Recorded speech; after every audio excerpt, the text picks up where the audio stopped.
भागवत जी में कथा आती है, एक राजा थे, उनका नाम था रहुगण। क्या नाम था? रहुगण राजा। ये राजा रहुगण नित्य कथा सुनने के लिए जाते थे, नित्य, एक दिन भी बेनागा नहीं होता था। रोज कथा सुनने के लिए जाते, सालों तक कथा सुनते रहे।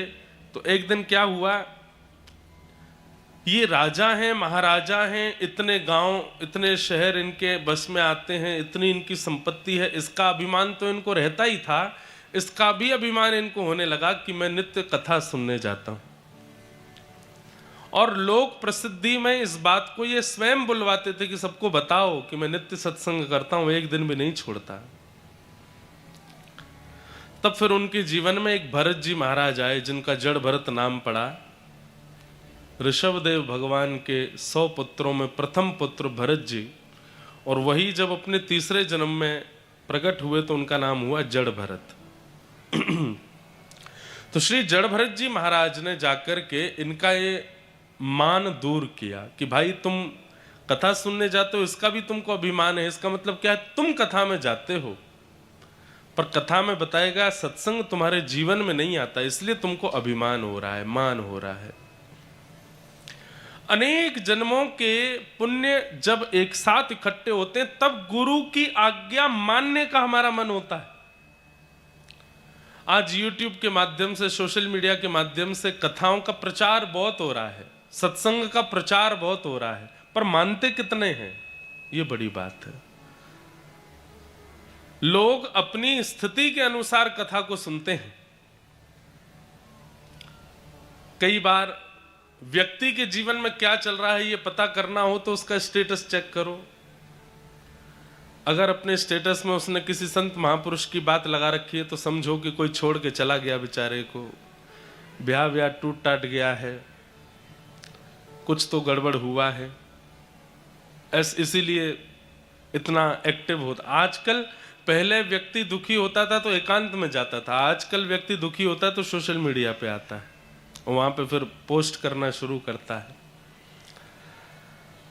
इस बात को मानिए, हमने मंच से कुछ कहा या किसी महापुरुष ने अपने उपदेश में कुछ कहा, आपको वो बात अच्छी लगी, ये एक बात है, पर आपने उस बात का अनुकरण किया, जीवन में उतारा, ये विशेष बात है।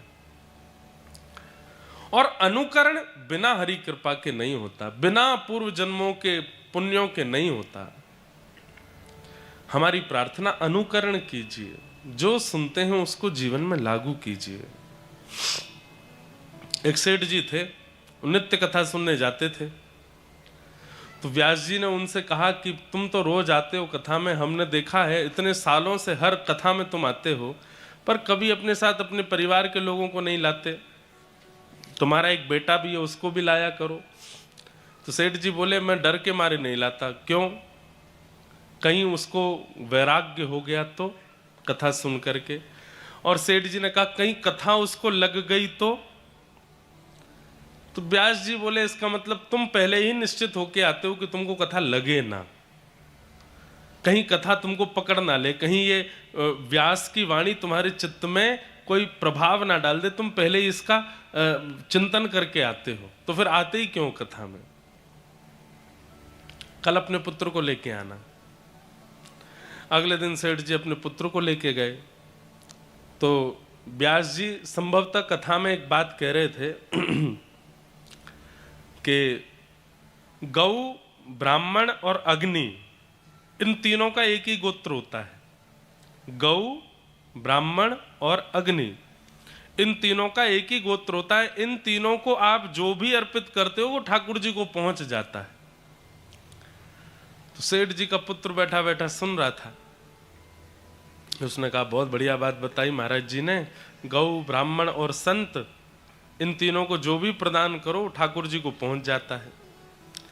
अगले दिन वो बालक कथा में नहीं गया, परचूने की दुकान थी, अपनी दुकान पर जाके बैठा तो एक गाय आ गई, और गाय आकर के दुकान में जो दाल चावल आदि सब रखे थे सब खाने लगी। सेठ जी का पुत्र बोला, बहुत बढ़िया, भगवान के पास जा रहा है, सब देते जाओ, इसी को देते जाओ। सब खवा दिया उसको। शाम को सेठ जी जब कथा से लौट करके आए तो दुकान पर आकर के देखा बहुत सारा सामान खाली पड़ा है। सेठ जी बड़े खुश हुए, वाह बेटा आज तो बड़ी कमाई हुई, बड़ा विक्रय हुआ। बोले पिताजी कमाई नहीं हुई, विक्रय नहीं हुआ, गैया आई थी, गैया आकर के सब खा गई। तो तूने भगाया क्यों नहीं? बोले मैंने इसलिए नहीं भगाया, कल कथा में सुना था कि गौ, ब्राह्मण और अग्नि तीनों भगवान के पास पहुंचा देते हैं, तो मैंने सोचा हमारे घर के, हमारी दुकान की दाल, हमारे दुकान के चावल आदि सब सामग्री अब ये वैसे तो भगवान के पास पहुंचे नहीं पहुंचे, गैया के माध्यम से चली जाए, इसलिए मैंने नहीं भगाया। सेठ जी घबरा गए, बोले कथा लग गई पुत्र को। कई लोग इसी डर से कथा में आते भी नहीं कि कहीं हमें लग ना जाए, कहीं हमारे जीवन पर उसका बहुत विशेष प्रभाव ना हो जाए। नहीं, सत्संग सुनना एक बात और उसका जीवन में पालन करना ये विशेष बात है। यहां एक बार कथा कराने को हम मानते हैं कि भाग्योदयेन बहुजन्म समर्जितेन, अनेक जन्मों के भाग्य उदित होते हैं तब कथा का क्रम, कथा जीवन में आती है। पर धन्य है सागर वाले, एक साल में 6 महीना में ही दूसरी कथा हो रही है इनके यहाँ, इनके नगर में। हमको तो कमरा भी हमारा वही है, घर भी हमारा वही है जहाँ हम पिछली बार रुके थे, मौसम भी हल्का हल्का वैसा ही है। बल्कि जनवरी में जो कथा हुई उसमें थोड़ी गर्मी थी, थोड़ा गर्म हो रहा था माहौल, अब की बार थोड़ा ठंडा है। हमें तो ऐसा लग रहा है कि बस वो कथा परसों ही पूरी हुई है, कल से दूसरी कथा शुरू हो गई है। लग ही नहीं रहा कि 6-7 महीने निकल गए। खूब बढ़िया लगा, दोबारा सागर में आने का अवसर प्राप्त हुआ।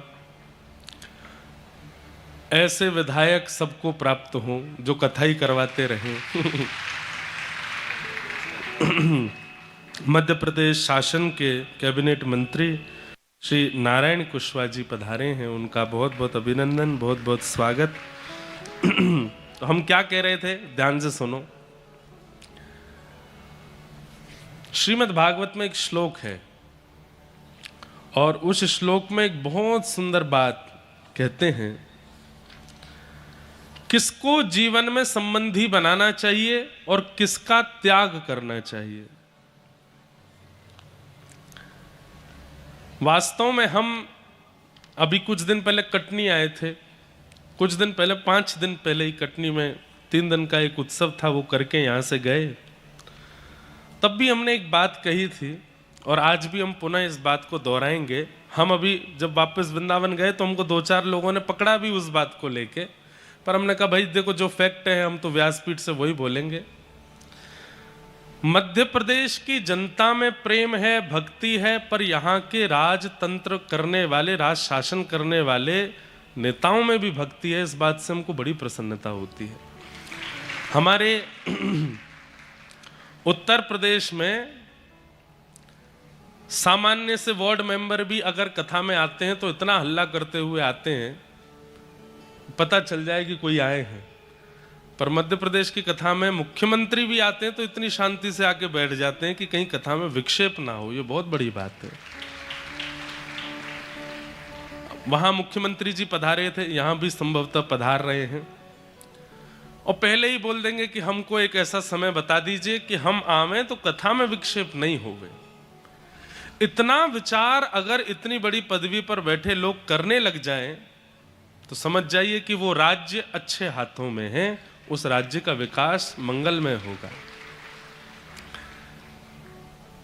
गुरुर न सस्यात् स्वजनो न सस्यात् दैवम न तस्यात् जननी न तस्यात्। बहुत सुंदर श्लोक है और इस श्लोक में यही बात बताई जा रही है कि किसका त्याग करना चाहिए और किसको स्वीकार करना चाहिए। तो त्याग की बात जब आती है तो उसका त्याग करो जिसके जीवन में आने से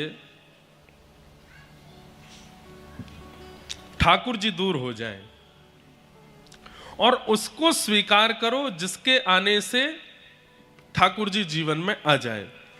गुरुर न शस्यात् स्वजनो न शस्यात् पिता न शस्यात् जननी न शस्यात् दैवं न तस्यात् न पतिश्च शस्यात् न मोचयेत् समुपैत मृत्यु। बहुत ध्यान से सुनिएगा, आप लोगों ने इतनी कथा सुनी, चलो आपकी थोड़ी परीक्षा लेते हैं। यहां पर कहा गया गुरुर न शस्यात्, उस गुरु का त्याग करो जो अपनी पूजा पहले करावे, ठाकुर जी की बाद में करावे, अपना वंदन पहले करावे और शिष्यों को यहां तक कह दे कि मैं ही परमात्मा हूं, मुझे सर्वस्व मान करके भजो। देखो, शिष्य के मन में यह भावना होनी चाहिए कि मेरे गुरु परात्पर परमात्मा है, पर गुरु ना बोले कि मैं ही परमात्मा हूं, मेरी वंदन करो। शिष्य के मन में तो यह भावना होनी चाहिए कि मेरे सर्वस्व मेरे गुरु हैं, पर गुरु कह करके बोल दे मैं ही पांडुरंग हूं, मैं ही विट्ठल हूं, मैं ही बिहारी जी हूं, मैं ही राधा रमण जी हूं, ऐसे गुरु का त्याग करो जो ठाकुर जी को पीछे रख के स्वयं का वंदन करावे। बताइए, भागवत में ऐसा कौन सा पात्र है जिसने ठाकुर जी के आगे गुरु का त्याग किया? बताओ। राजा बलि।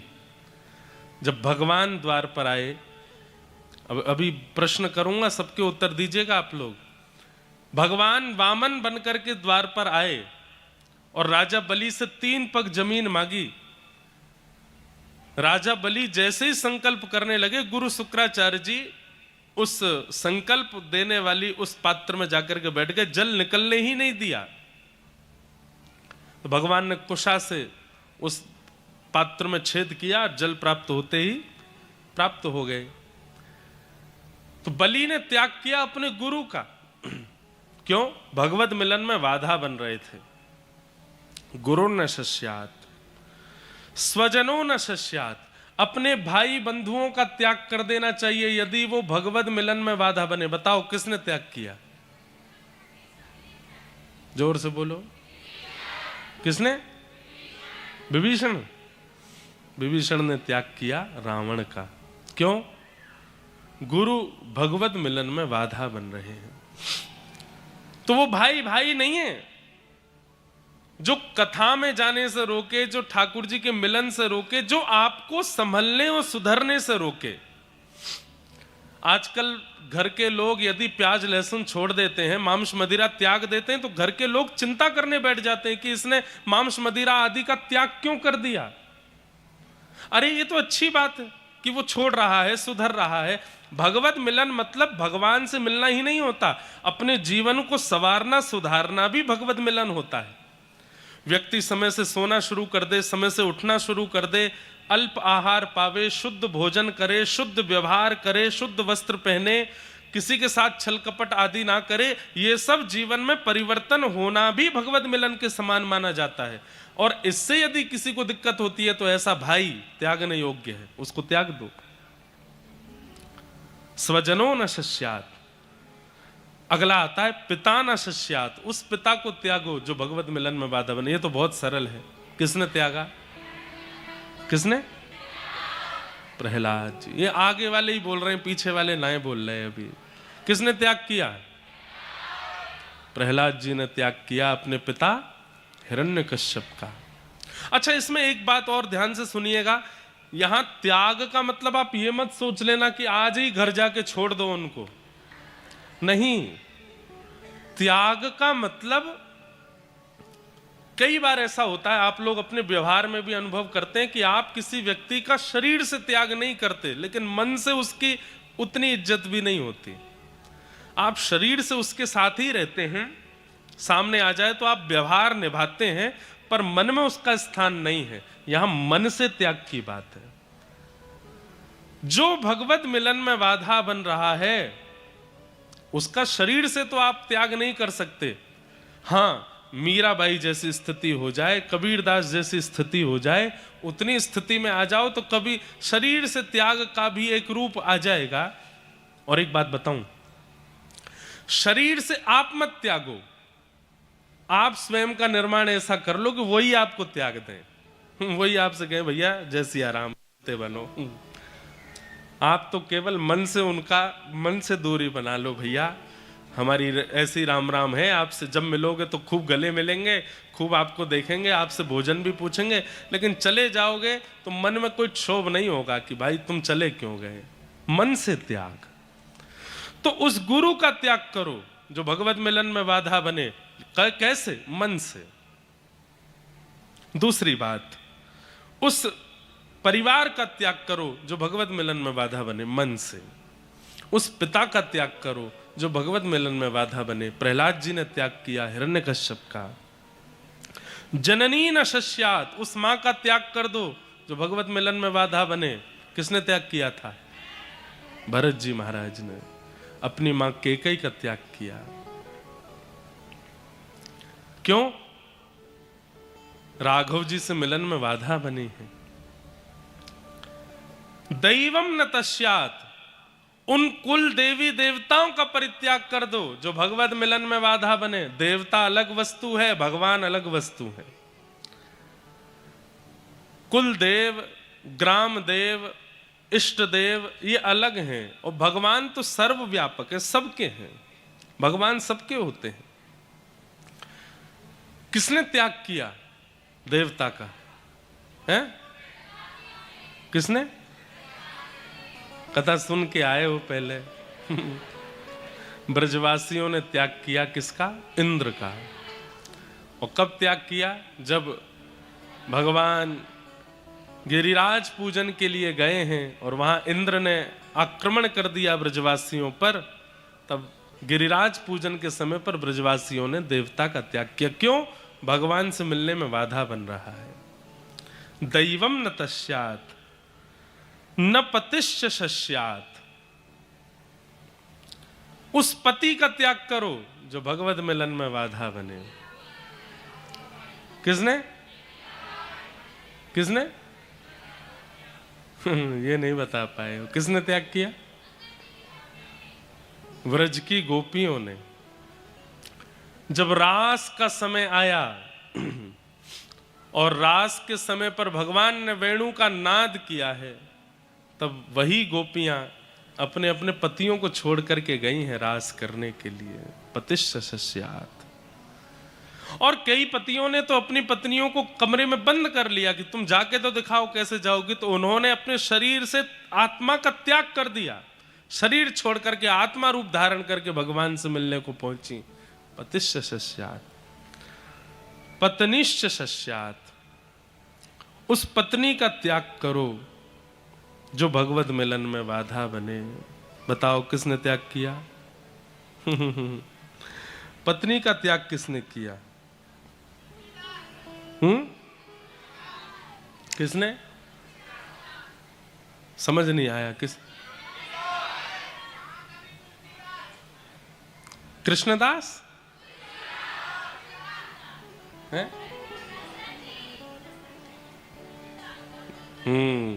गोस्वामी तुलसीदास जी ने त्याग किया अपनी पत्नी का। क्यों?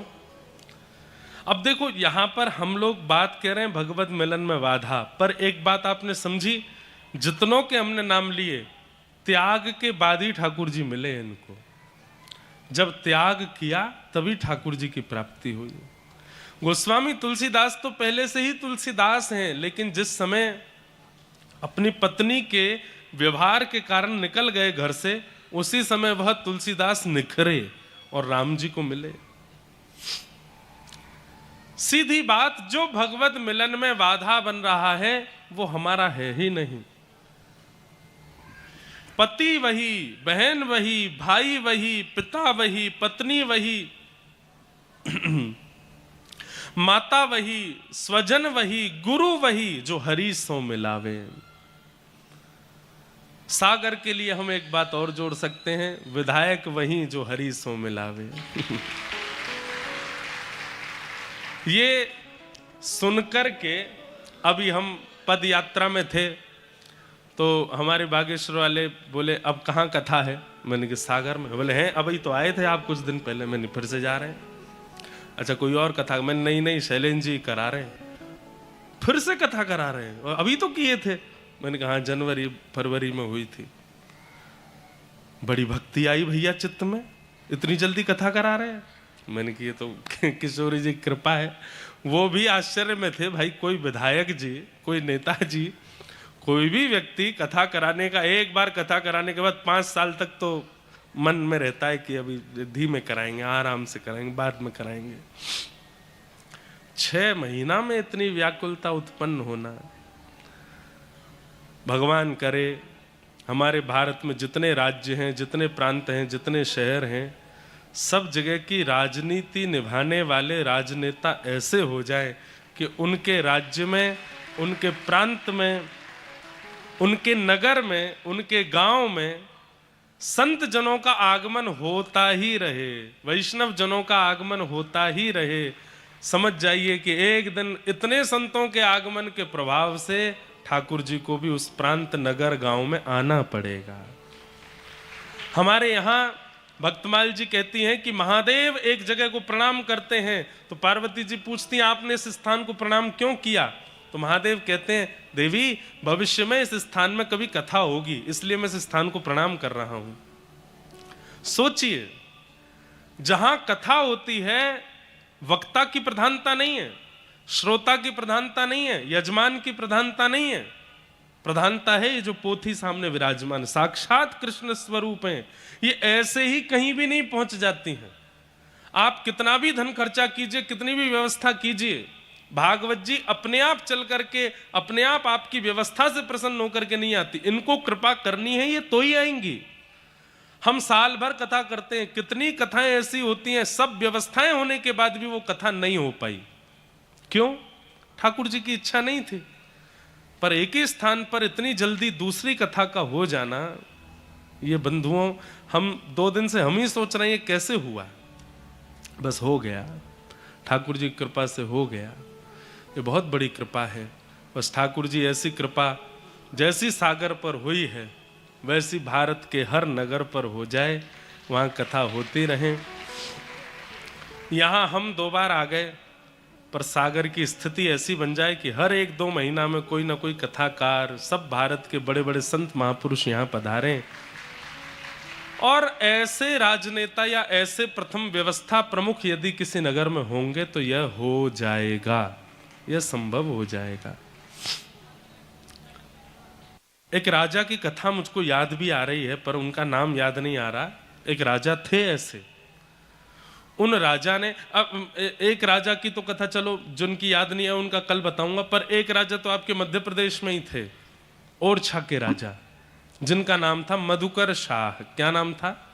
मधुकर शाह। मधुकर शाह राजा ने तो ओरछा के परकोटे में अपनी सेना लगा रखी थी, और सेना के हाथ में कोई तलवार नहीं, धनुष बाण नहीं, कुछ नहीं। हाथ में एक थाली दे रखी थी जिसमें चंदन, रोली और दीपक है, और दूसरे हाथ में माला है।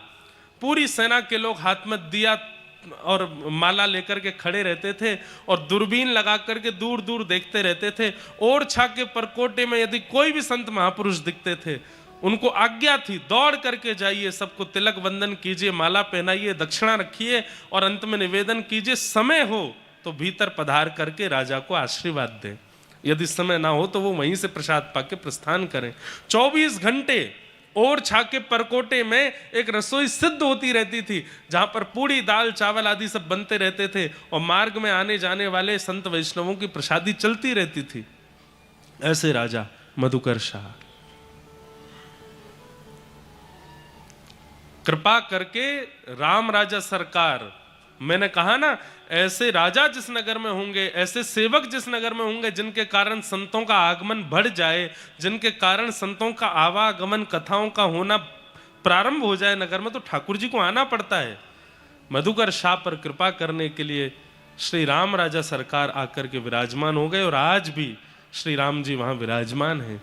उनकी पत्नी वो राम भक्त थी। अच्छा, ये भी अद्भुतता थी कि मधुकर शाह राजा जो थे ये कृष्ण भक्त थे, और इनकी पत्नी जो थी वो राम भक्त थी, और उनकी राम भक्ति से प्रसन्न होकर के स्वयं सरजू जी से प्रकट होकर के श्री राम राजा सरकार ओरछा में आकर के विराजमान हो गए। आज भी दर्शन दे रहे हैं। तो धन्य हैं आप सब लोग कि आपके यहाँ कथाएं होती रहती हैं। मैं एक बार सागर पहले भी आया था और इसी स्थान पर आया था। परम पूजनीय प्रातस्मरणीय श्री मलुक पीठ वाले महाराज जी की कथा हुई थी, यहीं हुई थी, इसी प्रांगण में हुई थी। तब एक दिन के लिए मुझे आने का सौभाग्य प्राप्त हुआ था, वो कुछ घंटे के लिए। सुबह हमारे यहाँ से एक बड़ी अच्छी एक व्यवस्था है सागर आने की। एक ट्रेन चलती है, सुबह सुबह 7 बजे वृंदावन से बैठो और संभवतः वो ललितपुर आती है कि यहीं सागर आती है, ललितपुर आती है ना शताब्दी। हाँ, तो वही बस वहीं उतर गए थे, वहां से यहाँ कथा में सम्मिलित हुए, कथा में सम्मिलित हो फिर दोबारा उसी ट्रेन में बैठ के वापस चले गए थे। आज जब मैं आ रहा था तो मुझे वो स्मृति याद आई कि मैं आ चुका हूँ पहले भी यहाँ एक कथा में। तो धन्य है, ऐसे ऐसे महापुरुषों की यहाँ कथा हुई है और हमें भी दूसरी बार यहाँ आने का अवसर प्राप्त हुआ है। कल हम बोल तो गए थे कि अब 2 बार आ गए 1 साल में, अब अगला चक्कर कब लगेगा कोई पता नहीं है।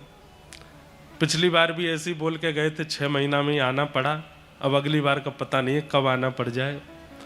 पता चली कि मार्च अप्रैल में फिर से आ गए हम। लेकिन यदि ऐसे हम कोई उनका प्रचार नहीं कर रहे हैं, आप ये मत सोचना, हम अपने मंच से कभी किसी का प्रचार तो नहीं करते हैं, पर ऐसे भक्तों की संख्या या ऐसे राजनेता अगर किसी नगर में रहेंगे तो आना पड़ेगा, किसी न किसी प्रभाव से भाव से आना पड़ेगा। तो हमारी बहुत बहुत शुभकामनाएं कि आप लोग ऐसे नगर में रहते हैं जहां कथा से इतना प्रेम किया जाता है, वैष्णवों से इतनी प्रीति की जाती है। ठाकुर जी निश्चित इस नगर पर कृपा करके हैं ही यहाँ पर पुनः पधारेंगे, ऐसी हमारी भावना है। कल हम लोगों ने महात्म्य की चर्चा सुनी, आज प्रथम स्कंद से कथा का प्रारंभ करते हैं। जन्माद्यस्य अतोऽन्वयादितरतः चार्थे स्वविज्ञस्वराट् तेने ब्रह्म हृदय आदि कवये मुह्यन्ति यत्सूरयः तेजो वारि मृदां यथा विनिमयो यत्र त्रिशर्गो मृषा धाम्ना स्वेन सदा निरस्तकुहकं सत्यं परम धीमहि। श्रीमद् भागवत के प्रारंभ में परम सत्य परमात्मा को वंदन किया। मैं इस भाव पर एक बात कहता हूं, धर्म किसे कहते हैं कि हमारे द्वारा की गई क्रिया केवल हमको सुख देती है या हमारे कुछ लोगों को सुख देती है, वो धर्म नहीं है। धर्म का मतलब सर्वांगीण विकास, जो सबको आनंदित करे वो धर्म कहलाता है। मैंने कोई ऐसा निर्णय लिया, मैंने कोई ऐसी बात कही जो मुझे अच्छी लगी या मेरे कुछ लोगों को अच्छी लगी, पर अधिक संख्या में लोग उससे निराश हो गए, वो धर्म नहीं हो सकता। हाँ, कई बार ऐसा भी होता है कि आप कोई बात कहते हैं तो 1000 लोग राजी हैं लेकिन 10 लोग राजी नहीं हैं, पर 1000 लोगों की रजामंदी है तो वो धर्म है।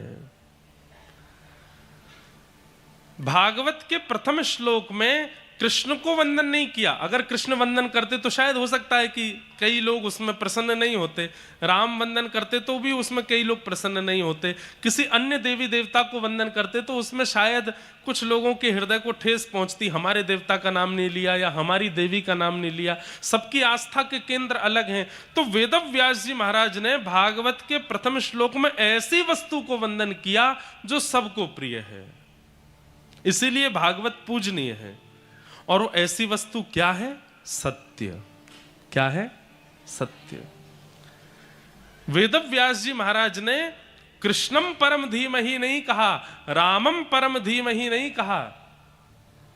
वेदव्यास जी महाराज कहते हैं, मैं भागवत के प्रथम श्लोक में परम सत्य को वंदन करता हूं। सत्यम परम धीमहि, परम सत्य को वंदन करता हूं। अब सत्य ऐसी वस्तु है जो सबको स्वीकार है। संसार में ऐसा कोई नहीं जो सत्य का आस्वादन ना करना चाहता हो, सबको सत्य प्रिय होता है। ऐसा तो कुछ है नहीं कि किसी व्यक्ति को असत्य में, अरे अत्याधिक असत्य बोलने वाला व्यक्ति जो सुबह से शाम तक केवल झूठ ही बोलता रहता है, उसकी भी जब सुनने की बारी आती है तो वो भी सत्य ही सुनना चाहता है। नमोस्तुते व्यास विशाल बुद्धे, इसलिए भागवत जी के रचयिता श्री वेदव्यास जी को प्रणाम किया गया। क्यों? क्योंकि उन्होंने भागवत के प्रारंभ में सत्य को वंदन किया है। अगर सत्य को वंदन किया है तो मैं ये बात भी खुलकर के इस मंच से कह दूं, भागवत सुनने का अधिकार केवल हिंदुओं को है ऐसा नहीं। श्रीमद् भागवत सुनने का अधिकार मुस्लिमों को भी है, भागवत सुनने का अधिकार क्रिश्चियनों को भी है, अन्य जाति मजहब के लोगों को भी है। क्यों? क्योंकि भागवत में कोई धर्म विशेष की बातें नहीं है। और धर्म का मतलब हम क्या समझते हैं? धर्म का मतलब हम लोग समझते हैं ये हिंदू धर्म है, ये मुस्लिम धर्म है, ये ईसाई धर्म है, ये वो धर्म है। नहीं, ये सब प्रैक्टिसेस हैं। बाकी धर्म का मतलब सबका कल्याण, सबके साथ भलाई, सबके साथ अच्छा व्यवहार, ये तो सब जगह होता है। मूल धर्म का मतलब जो सबको प्रिय लगे वह धर्म कहलाता है। हमारे भारत के भूतपूर्व और पूर्व राष्ट्रपति रहे एपीजे अब्दुल कलाम, थे तो वो मुस्लिम, लेकिन क्या किसी संत शंकराचार्य ने उनको वंदन नहीं किया? सबने उनको स्वीकार किया, सबने उनसे प्रेम किया। आज भी उनका नाम किसी सभा में लिया जाता है तो सभा पूरी आनंदित हो जाती है। जो उनके कार्यों से अवगत हैं, जो उनके व्यक्तिगत स्वभाव से अवगत हैं, सब प्रसन्न हो जाते हैं। जात पात पूछे नहीं को, हरि को भजे सो हरि को हो। व्यक्ति का स्वभाव, विचार और क्रिया अगर उनमें शुद्धता व्याप्त है तो व्यक्ति की जात नहीं पूछी जाती, फिर व्यक्ति का मजहब नहीं पूछा जाता, फिर वो व्यक्ति प्रिय हो जाता है, सबका प्रिय हो जाता है। व्यक्ति की क्रिया, स्वभाव और विचार यदि दूषित होते हैं तो पूछा जाता कौन है? बोले वो हैं। अरे ऐसे तो सबरे ऐसे ही होते हैं, ये तो सारे इस कौम के सारे लोग ही ऐसे होते हैं, फिर ऐसे बात बना दी जाती है। अपने विचारों से, अपनी क्रियाओं से, अपने स्वभाव से यदि आप पवित्र हैं तो जाति के बंधन को आप अपने आप तोड़ देते हैं, उससे आगे निकल जाते हैं। सत्यम परम धीमहि, ऐसे परम सत्य को हम प्रणाम करते हैं। श्रीमद् भागवत में सत्य को वंदन किया गया। एक बात बहुत ध्यान से सुनिएगा बंधुओं, हमारे शास्त्र आज्ञा करते हैं सत्य बोलो, पर कैसा सत्य बोलो? बोले प्रिय सत्य बोलो। सत्यम ब्रूयात प्रियम ब्रूयात, जो प्रिय लगने वाला हो ऐसा ही सत्य बोलना चाहिए। जो किसी को अप्रियता का अनुभव कराता है उस सत्य को बोलने के लिए भी मना किया गया है। अब इतना तो आपको अधिकार, इतना तो आपको समझना पड़ेगा कि सत्य कहां बोलना है, कैसे बोलना है, कितना बोलना है। कई जगह पर सत्य नहीं भी बोलना चाहिए, मौन रहना ही अच्छा होता है, और कई जगह पर सत्य बोलना चाहिए पर प्रिय लगने वाला सत्य बोलना चाहिए। अब किसी के लिए आप अपनी बेटे का संबंध लेकर के गए, अब उनकी पुत्री आपको पसंद नहीं आई, मान लो किसी कारण से नहीं आई, अब आप वहां पर अगर सत्य बोल देंगे कि आपकी कन्या ऐसी है, हमको अच्छी नहीं लगी, हमको उसका रूप रंग अच्छा नहीं लगा या बात, तो फिर ये सत्य बोलना अच्छा नहीं। वहां पर आपको सत्य तो बोलना है लेकिन प्रिय होकर के बोलना है, ऐसे तरीके से बोलना है कि उनको बुरा ना लगे। ये सत्संग सिखाता है कि सत्य कहां, कितना और कैसे बोलना चाहिए। कई जगह पर सत्य बोलना भी घातक हो जाता है।